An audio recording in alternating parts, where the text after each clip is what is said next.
हाँ, देखिए बच्चों, हम नीट के रिगार्डिंग इम्पोर्टेंट प्रॉब्लम डिस्कस करेंगे। नीट में पूछी गई प्रॉब्लम डिस्कस कर रहे हैं या नीट में के अकॉर्डिंग इम्पोर्टेंट प्रॉब्लम है। देखो, पहली प्रॉब्लम क्या है। कोई सर्कुलर मोशन हो रही है, कोई पार्टिकल सर्कुलर मोशन कर रहा है विद यूनिफॉर्म वेलोसिटी, मतलब यूनिफॉर्म स्पीड से। तो यूनिफॉर्म स्पीड से कोई सर्कुलर मोशन कर रहा है आर रेडियस में। जब पार्टिकल 40 डिग्री से रोटेट हो जाता है सर्कुलर में, तो 40 डिग्री से सर्कुलर मोशन कर देने पर वेलोसिटी का जो मैग्नीट्यूड चेंज होगा उसकी वैल्यू कितनी है। तो find magnitude of change in velocity, मतलब पहले तो हमें चेंज इन वेलोसिटी फाइंड करनी है, उसके बाद में उसका मैग्नीट्यूड फाइंड करना है। क्या पूछा गया क्वेश्चन में? Find magnitude of change in velocity. Speed change नहीं हो रही है लेकिन वेलोसिटी चेंज हो रही है, क्योंकि डायरेक्शन चेंज हो रही है। इसलिए वेलोसिटी दो तरीके से चेंज हो सकती है, या तो मैग्नीट्यूड चेंज हो, या डायरेक्शन चेंज हो, या दोनों चेंज हो। मतलब तीन तरीके से वेलोसिटी चेंज हो सकती है। तो यहाँ पे यूनिफॉर्म सर्कुलर मोशन में स्पीड चेंज नहीं हो रही, मीन्स वेलोसिटी का मैग्नीट्यूड चेंज नहीं हो रहा, बट वेलोसिटी की डायरेक्शन चेंज हो रही है, इसलिए वेलोसिटी चेंज हो रही। तो पहले हम वेलोसिटी चेंज वेक्टर फॉर्म में लिखेंगे, आफ्टर दैट हम उसका मैग्नीट्यूड लिखेंगे। तो पहले वेलोसिटी चेंज हमने लिख लिया इन टर्म्स ऑफ वेक्टर, तो v2 vector minus v1 vector. तो इसको हमने v2 वेक्टर माना है, इसको हमने v1 वेक्टर माना है, लेकिन दोनों का जो मैग्नीट्यूड है वो इक्वल है। सपोज v के इक्वल है ना, दोनों का मैग्नीट्यूड v के इक्वल। अच्छा, बोथ साइड हमने स्क्वायर कर दिया, इसका होल स्क्वायर खोलेंगे तो v2 वेक्टर का स्क्वायर प्लस v1 वेक्टर का square minus 2v2 vector dot v1 vector. यहाँ पे वेलोसिटी चेंज का स्क्वायर, मतलब वेक्टर फॉर्म में स्क्वायर ओनली स्केलर फॉर्म में स्क्वायर के इक्वल होता है।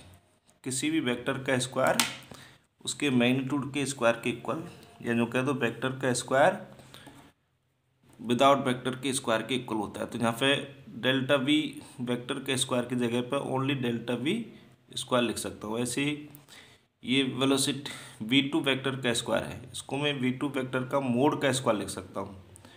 इसको v1 वेक्टर का स्क्वायर को v1 वेक्टर का मोड का स्क्वायर। तो मतलब यहाँ पे कौन सा फॉर्मूला यूज़ कर रहे हैं? वेक्टर का square equal to mod of vector का स्क्वायर, ये इक्वल होता है। ये आपको ध्यान रखना है ना। तो अब v2 डॉट v1 को हम खोलेंगे, ये डॉट v के फॉर्मूले से ए बी कॉस थीटा। तो v2 का मोड v1 का mode cos theta, theta v2 और v1 के बीच का एंगल है। अच्छा, यूनिफॉर्म सर्कुलर मोशन में स्पीड कांस्टेंट रहती है, तो v2 का मैग्नीट्यूड और v1 का मैग्नीट्यूड इक्वल टू b। तो यहाँ पर भी b पुट कर देंगे, इस मैग्नीट्यूड को, इसको मैग्नीट्यूड को b, इसको भी v और इसको भी b। तो अब v स्क्वायर और v स्क्वायर क्या बन गया? 2b square. ये भी 2b स्क्वायर बन जाएगा। 2b स्क्वायर को हमने कॉमन ले लिया, तो 1 माइनस कॉसिटा ब्रैकेट में आ गया। 1 माइनस कॉसिटा फॉर्मूले से क्या होता है बच्चों? ये फॉर्मूला आपको याद रखना है। 1 माइनस कॉसिटा इक्वल टू होता है 2 साइन स्क्वायर थीटा बाई 2। ये याद रखना है आपको, है ना। इम्पोर्टेंट फार्मूला है ये, इसको वीआईपी फार्मूला भी बोल सकते हैं आप, है ना। इम्पोर्टेंट फार्मूला कह दो, वीआईपी फार्मूला कह दो। तो 1 माइनस कॉसिटा इस फार्मूले के according 2 sine square theta by 2 मैंने पुट कर दिया इसको। फिर 2 इंटू 2 2 का स्क्वायर बन गया, V square sine square, square सब जगह से मैं हटा दूंगा, तो 2b साइन थीटा बाई 2।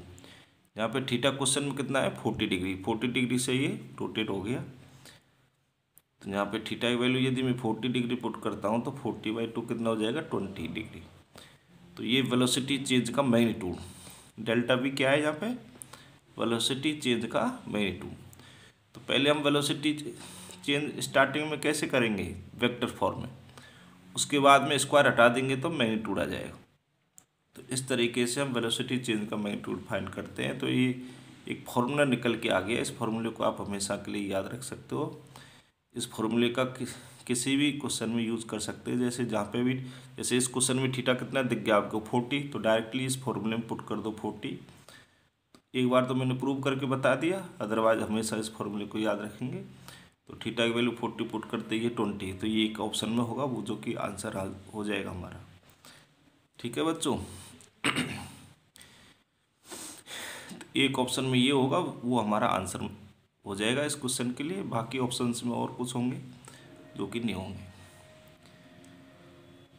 अच्छा, अनदर प्रॉब्लम देखो। जैसे कोई दो वेक्टर गिवन है आपके लिए, ए वेक्टर ये है, जैसे बी वेक्टर ये है, then projection of A on B vector, projection of A vector on B vector will be, मतलब क्या प्रोजेक्शन होगा, है ना, किसी एक वेक्टर का दूसरे वेक्टर पर प्रोजेक्शन। जैसे इस क्वेश्चन में पूछा गया है वेक्टर ए का वेक्टर बी पर प्रोजेक्शन। तो प्रोजेक्शन होता क्या है, देखो जैसे ये बी वेक्टर ड्रॉ कर लिया, ये ए वेक्टर ड्रॉ कर लिया, बीच का एंगल थीटा शो कर लिया मैंने। तो बी के हेड से, वो ए के हेड से यदि बी के एरो पर मैं परपेंडिकुलर ड्रॉ करता हूँ, तो यहाँ से यहाँ तक की जो लेंथ है वो ए कॉस थीटा होगी। इस ए कॉस थीटा को कहते हैं projection of A vector on B vector. और यहाँ पे हमें ए का बी पर ही प्रोजेक्शन चाहिए, इसका मतलब ए कॉस थीटा हमारा प्रोजेक्शन होगा। तो ए कॉस थीटा की वैल्यू क्वेश्चन में पूछी गई है ना। तो ए कॉस थीटा की वैल्यू कैसे फाइंड कर सकते हैं, ए डॉट बी का आपको फॉर्मूला याद है, ए बी कॉस थीटा होता है, तो फिर बी नीचे चला जाएगा ए डॉट बी के, तो फिर A cos theta equal to formula क्या बन जाएगा, A dot B upon B. अच्छा, बी को क्या लिखेंगे, बी का मोड, बी क्या चीज़ है, बी का मैग्नीट्यूड, बी वेक्टर का मैग्नीट्यूड। ए डॉट बी कैसे सॉल्व करते हैं आपको पता ही है, ए डॉट बी कैसे सॉल्व करते हैं, 2 का -1 के साथ, यहाँ पे कुछ नहीं है तो 1 है माइनस का। तो आई कैप का आई कैप के नंबर के साथ, जे कैप के नंबर का जे कैप के नंबर के साथ, और के कैप के नंबर का के कैप के नंबर के साथ, यहाँ पे कुछ नहीं है तो 1 है, तो -1। ठीक है, तो -1 इंटू 2 -2, फिर 3 इंटू 3 9, 4 इंटू -1 -4, तो ये कितना बन गया 4 और 2 6, प्लस का 9 तो प्लस का 3। नीचे बी वेक्टर का मैग्नीट्यूड, तो इसका मैग्नीट्यूड कैसे निकालेंगे, अंडर रूट वाले फॉर्मूले से, अंडर रूट -1 का स्क्वायर प्लस 3 का स्क्वायर प्लस 4 का स्क्वायर, तो ये हो जाएगा आपका 1 + 9 + 16, तो ये 26। तो ए कॉस थीटा की वैल्यू आ गई 3/√26। ए कॉस थीटा को क्या कहेंगे हम, projection of A vector on B vector. तो यहाँ इसके हेड से इस पे परपेंडिकुलर ड्रॉ कर दो, तो यहाँ से जहाँ तक की जो लेंथ होगी वो ए कॉस थीटा होगी, इसी को प्रोजेक्शन बोलेंगे बी पर। ठीक है बच्चों, तो इस तरीके से प्रोजेक्शन के रिगार्डिंग भी क्वेश्चन पूछ लिया जाता है। तो दोनों ही क्वेश्चन इंपॉर्टेंट हैं नीट के अकॉर्डिंग।